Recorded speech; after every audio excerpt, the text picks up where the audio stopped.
할렐루야. 9월 29일 화요일 새벽 예배 오신 여러분들 주님의 이름으로 환영합니다. 오늘 하나님께서 저희들에게 주신 말씀은 예레미야서 1장 11절에서 19절까지 말씀입니다. 예레미야서 1장 11절에서 19절까지 말씀 우리 함께 보도록 하겠습니다. 여호와의 말씀이 또 내게 임하니라. 이르시되 예레미야야, 내가 무엇을 보느냐 하시매 내가 대답하되 내가 살구나무 가지를 보나이다. 여호와께서 내게 이르시되 내가 잘 보았도다. 이는 내가 내 말을 지켜 그대로 이루려 함이라 하시니라. 여호와의 말씀이 다시 내게 임하니라. 이르시되 내가 무엇을 보느냐? 대답하되 끓는 가마를 보나이다. 그 윗면이 북에서부터 기울어졌나이다 하니 여호와께서 내게 이르시되 재앙이 북방에서 일어나 이 땅의 모든 주민들에게 부어지리라. 내가 북방 왕국들의 모든 족속들을 부를 것인즉 그들이 와서 예루살렘 성문 어귀에 각기 자리를 정하고 그 사방 모든 성벽과 유다 모든 성읍들을 치리라. 여호와의 말이니라. 무리가 나를 버리고 다른 신들에게 분향하며 자기 손으로 만든 것들에 절하였은즉 내가 나의 심판을 그들에게 선고하여 그들의 모든 죄악을 징계하리라. 그러므로 너는 내 허리를 동이고 일어나 내가 내게 명령한 바를 다 그들에게 말하라. 그들 때문에 두려워하지 말라. 내가 그들 앞에서 두려움을 당하지 않게 하리라. 보라, 내가 오늘 너를 그 온 땅과 유다 왕들과 그 지도자들과 그 제사장들과 그 땅 백성 앞에 견고한 성읍, 쇠기둥, 놋성벽이 되게 하였은즉 그들이 너를 치나 너를 이기지 못하리니 이는 내가 너와 함께하여 너를 구원할 것임이니라. 여호와의 말이니라. 아멘.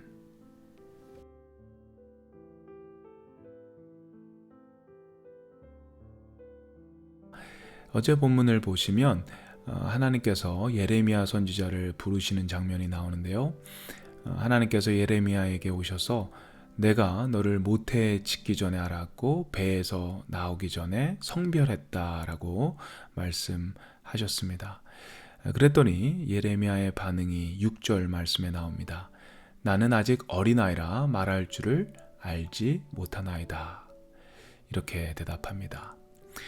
자신이 어린아이와 같아서 말도 제대로 못하기 때문에 하나님의 일을 감당할 수 없습니다. 나는 주님의 일을 하기에는 너무나도 부족한 사람입니다. 라는 고백을 하는 것입니다. 그러자 하나님께서는 예레미야에게 너는 아이라 하지 말라. 내가 누구에게 너를 보내든 가서 전하라고 말씀하십니다. 그리고 예레미야에게 하나님이 함께 하시고 그를 구원하시겠다라는 약속을 하시면서 그를 위로하시고 또 격려하십니다.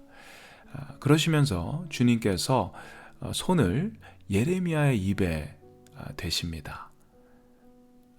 그러면서 하나님이 내가 내 말을 내 입에 두었노라 라고 이야기하시죠. 하나님의 말씀이 예레미야의 입술을 통해서 나오게 하시겠다라는 그런 약속입니다. 이렇게 하나님께서는 모든 것이 준비된 자만을 하나님의 도구, 하나님의 선지자로 쓰시는 것이 아닌 것을 배우게 됩니다.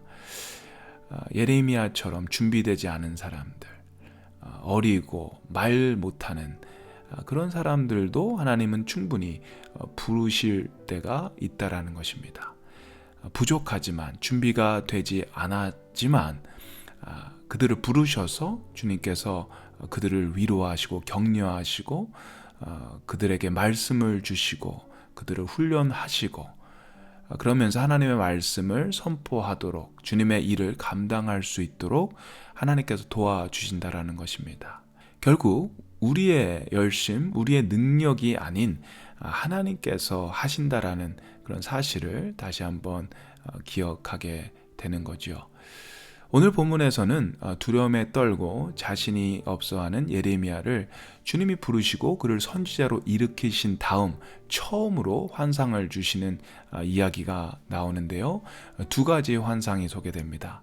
첫 번째 환상은 살구나무 가지 환상입니다. 이 살구나무 가지의 환상에 대해서 여러 가지 해석들이 있는데요. 먼저 보편적인 해석은 단어적으로 해석을 하는 것입니다.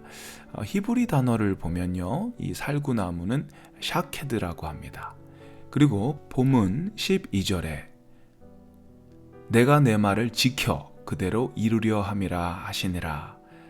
여기서 지켜라는 이 말 역시도 샤케드입니다. 말이 굉장히 비슷한 말입니다.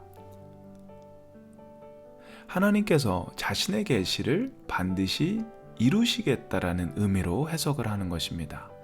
하나님께서 당신의 말을 지키시겠다, 샤케드 하시겠다라는 것입니다.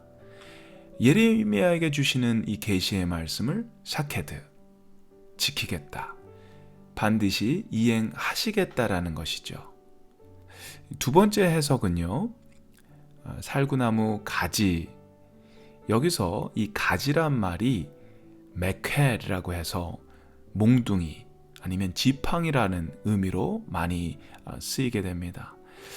그러니까 이것은 단순히 나무 가지가 아닌 하나님의 심판을 이야기하는 몽둥이, 지팡이라는 말로 해석할 수 있는 것이죠. 이건 역시도 문맥상 적절한 해석이라고 생각합니다.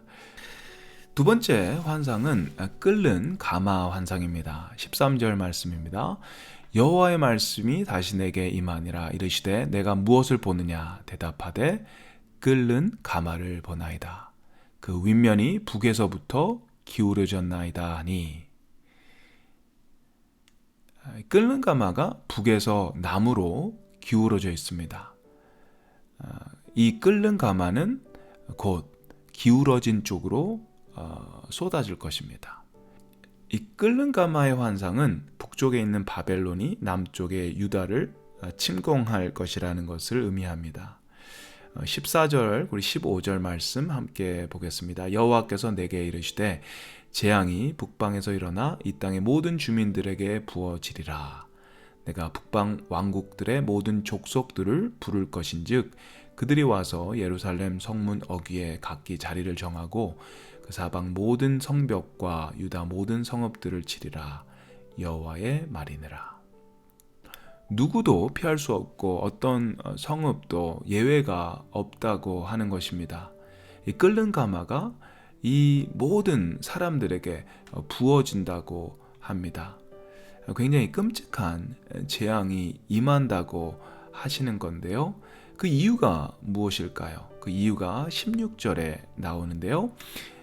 무리가 나를 버리고 다른 신들에게 분향하며 자기 손으로 만든 것들에 절하였은즉 내가 나의 심판을 그들에게 선고하여 그들의 모든 죄악을 징계하리라. 하나님을 버리고 우상을 섬겼기 때문에 하나님께서는 이 북방 바벨론을 들어서 유다를 치시기로 작정하신 것입니다. 그리고 하나님께서는 이 끔찍한 심판의 환상을 예레미야에게 보여주시고 예레미야가 본 그대로 사람들에게 전하라고 명령하십니다. 17절 말씀에 그러므로 너는 내 허리를 동이고 일어나 내가 내게 명령한 바를 다 그들에게 말하라. 그들 때문에 두려워하지 말라. 내가 그들 앞에서 두려움을 당하지 않게 하리라. 이 끔찍한 환상을 사람들에게 이야기하는 것, 이 불편한 심판의 메시지를 사람들에게 이야기하는 것, 그것이 예레미야의 임무였습니다. 이것이 예레미야를 부르신 하나님의 목적이었습니다. 예레미야가 40년 동안 예언을 했는데요. 그가 한 예언의 모든 내용들이 다 이런 내용들이었습니다. 저주와 심판, 이런 불편한 메시지를 사람들에게 선포했던 것입니다. 그래서 예레미야와 백성은 항상 이 긴장 관계, 갈등 관계를 가지고 있었습니다. 그런데 생각해 보면 이것을 듣는 사람도 참 힘들었지만 전하는 예레미야 역시도 참 힘들었을 것 같습니다. 예레미야도 사람인데 사람들에게 정말 사람들이 들었을 때 참 즐거운 이야기, 사람들에게 참 들었을 때 위로의 이야기, 격려되는 그런 이야기를 예레미야도 하고 싶어 했을 것입니다. 그런데 하나님께서 그에게 준 사명은 듣기 좋은 이야기를 전하는 것이 아니라 듣기 싫은 이야기를 전하는 거였습니다. 그렇기 때문에 예레미야 역시도 많이 힘들었을 것 같습니다. 오늘 말씀을 통해 다시 한번 하나님께서 저와 여러분들에게 주신 사명에 대해 다시 한번 생각할 수 있는 그런 시간이 되었으면 합니다. 예레미야처럼 어린아이 같고 말할 수 없는 정말 아무것도 아닌 부족한 저희를 하나님께서 부르시고 하나님의 사람, 하나님의 일꾼으로 세워주시고 또한 우리에게 하나님의 특별한 사명, 특별한 임무를 맡겨주셨습니다. 그런데 어쩌면 그 특별한 임무, 특별한 사명은 우리가 원하는 것, 우리가 바라는 것, 그것과는 굉장히 거리가 멀 수도 있다는 생각이 듭니다. 어쩌면 괴롭고 외롭고 정말 하기 싫은 일일 수도 있다는 생각이 듭니다. 그럼에도 불구하고 그것이 저에게 주신 하나님의 사명이기 때문에 힘들지만 그 길을 끝까지 가야 하는 것입니다. 예레미야가 사람들에게 욕을 먹고 왕따를 당하고 핍박을 당하면서도 주님이 주신 사명을 감당했던 것처럼 예수님께서 외롭고 고통스러운 십자가의 길을 묵묵히 걸어가셨던 것처럼 우리도 주님이 주신 사명을, 주님이 주신 십자가를 끝까지 지고 가야 한다는 사실을 다시 한번 우리 마음에 새기는 저와 여러분 되시기를 주님의 이름으로 축원드립니다. 함께 기도하겠습니다. 사랑의 하나님, 예레미야를 부르시고 그에게 사명을 주신 하나님, 사람들이 듣고 싶어하는 말보다 듣고 싶지 않은 말을 해야 했던 예레미야, 축복과 번영의 메시지보다 심판과 저주의 메시지를 전해야 했던 예레미야, 그의 삶을 생각해 봅니다. 참 외롭고 참 괴로운 그런 시간들이 그에게는 많이 있었을 것 같습니다. 그럼에도 불구하고 그가 원하는 것, 그리고 세상이 원하는 것에 귀를 기울이기보다 하나님이 원하시는 것, 하나님이 바라시는 것에 귀를 기울이고 그렇게 끝까지 고집스럽게 주님의 사명을 감당했던 예레미야, 그와 같이 저희도 주님이 저희에게 특별히 주신 그 사명을 그와 같이 감당할 수 있는 지혜와 용기를 허락하여 주시옵소서. 사람들을 기쁘게 하기보다는 먼저 주님을 기쁘게 하는 저희가 될 수 있도록 주님 인도하여 주시옵소서. 감사드립니다. 예수님의 이름으로 기도드립니다. 아멘.